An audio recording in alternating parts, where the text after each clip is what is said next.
Car sales in 2021 so far have been explosive, and I'm really not kidding you guys. Compared to last year, car sales are definitely on their way up. And what I'm gonna do is in this video is focus in on 3 articles that were published from Car and Driver, CNN, and the New York Times explaining exactly what the heck happened in the auto industry in 2021. What is happening, guys? Ari here from Boston Automotive Consulting. And in the description below, you're gonna find a link to rideshopper.com so that you can shop around for the very best deal on a brand new car. In the description, you'll also find links to be able to shop around for insurance rates, get your auto credit scores, as well as shop for an auto loan. And if you haven't already, please consider subscribing, because this whole channel is gonna teach you everything you're gonna need to know so that you can negotiate your best possible deal. You guys, in these 3 articles, it gives phenomenal information. I'm gonna put links to these 3 articles in the description below so that you can get really in depth. However, I'm gonna take the meat from these 3 articles and tell you exactly what caught my attention. And what I wanna do is break down exactly which manufacturers are selling the most and which manufacturers didn't see as great of an overall performance increase versus last year. You want to target those manufacturers that are not doing as well as the ones that are doing double-digit sales increases. Diving right in, you guys. The first article that I'm referencing is from Car and Driver. The article was published on April 1st, 2021, and titled "Car Buyers Flock to Dealers in First Quarter After a Tough 2020." What they listed off in no particular order of manufacturer was that Toyota saw its sales increase by 22%, with strength particularly in its truck and SUV divisions. RAV4's sales growing by 17%, and the Toyota Tacoma sales going up by 24%. On the luxury side, sales of the Lexus RX, the Lexus's most popular vehicle, were up 34%. On the opposite side of things, General Motors finished the quarter with a sales increase of only 4%. Cadillac sales grew 23%, while Buick sales increased by 34%.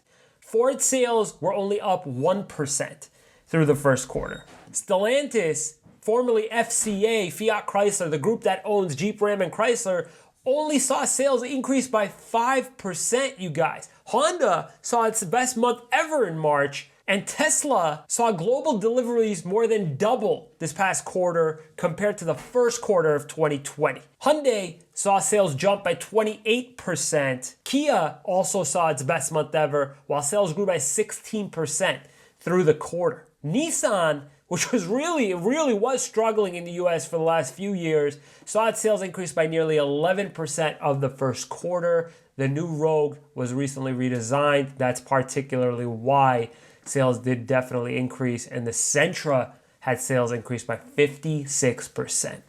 Subaru, the first quarter, brought sales increases of 23%, Volkswagen up 21%, and Mazda up 23%. These are the main manufacturers, you guys, that if you're expecting that a dealership is gonna take a huge loss, you may wanna go to its domestic competitor, because they ain't taking a loss, you guys. New York Times, in their article, "Toyota Sales Jump, but GM and Ford's rebounds are weaker," written on April 1st, they explained that GM reported a modest rise in car sales and that it sold 642,000 cars. By contrast, Toyota showed a strong rebound, going up 22% and selling nearly 30,000 less cars. Its March sales were a record high for that month. So Toyota sold less cars than GM, but their sales rose by 20%. Now, GM got hit particularly hard, as noted in this article, because of a global chip shortage. They can't get enough chips to basically get these cars on the road. The brain behind the car doesn't actually have the chip to power it. So, generally speaking here, GM saw a huge blow in 2020 and 2021 because of all sorts of nightmares. While Toyota did experience some of the same effects, it was also aided by the RAV4 sales. So anything that it was lacking in terms of inventory supply was being aided by other cars being produced elsewhere, not being affected by any shortages. So they leveled off there. Now in CNN's article, something really, really fun to talk about, something that you'll get a kick out of. CNN wrote on April 1st, sales of Bentleys and Lamborghinis are booming because rich people are bored. Wow. Brian Miller, president of Manhattan Motors, a high-end dealership that sells Bentleys, Lamborghinis, and Bugattis, stated, "I've been in business 40 years and I've never seen it like this." I'm not gonna lie, you guys, even I got a Porsche last year. It's definitely a thing. They can't go on vacation. They can't really do much. So I guess luxury cars are a good vacation, I guess. Not really. But anyway, in the United States, overall passenger car sales were down 10% compared to 2019. However, sales of cars costing more than $80,000 were almost double in the fourth quarter what they had been the year before. For cars costing more than $100,000, sales in the US were up 63%, said Tyson Jomini, vice president for data analytics at JD Power. There's a fairly fantastic wealth effect going on. He is completely right.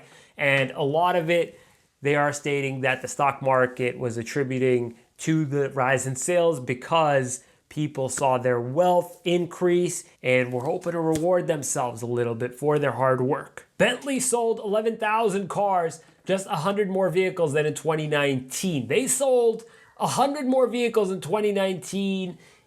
In 2020 and 2021, you guys, more during the pandemic than not in the pandemic. Lamborghini had its most profitable year in 2020 and its second best sales year in the brand's history. Only in 2019 were more Lamborghinis ever sold. For the whole year, the exotic automaker sold 7,430 cars, down 9.5% compared to 2019. So best year yet was 2019, and second best was during the pandemic. Sales at Ferrari were down about 10% for the year, including a 7-week factory shutdown.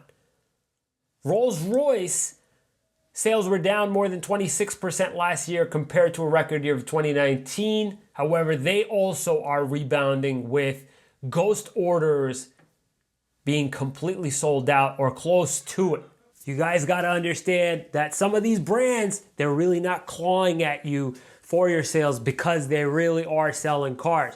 The ones that I didn't mention in this video, you guys, is a lot of the cars that you're not seeing on the front page of a lot of these car review websites are the cars you want to focus on if you're trying to get the best possible deal. Now, according to Good Car, Bad Car, just looking at sales figures, you can also log on to Good Car, Bad Car and check out what has changed from last year. If you're trying to figure out who's down, who's up, and by how much, you can quickly see that on the far right side, just scrolling down, you can see that Chevrolet is only up 8%, while Genesis is up 108%, Porsche is up 45%, Ram is up 15%. So you can get a clear sense for who's up, who's down, and by how much. You guys, I really hope that this video was helpful in trying to figure out exactly where to be targeting the very best possible deal, or just a really, really good piece of information for you as far as what the pandemic did for car sales, and maybe taught you a thing or two about what the auto industry is going through right now. I want to encourage you to use the links in the description below to shop around for the very best possible deal. You'll also be able to shop around for insurance rates, get your auto credit scores, as well as shop for an auto loan. And if you found this information useful, please consider subscribing. Thank you so much for watching, guys. We'll see you next time.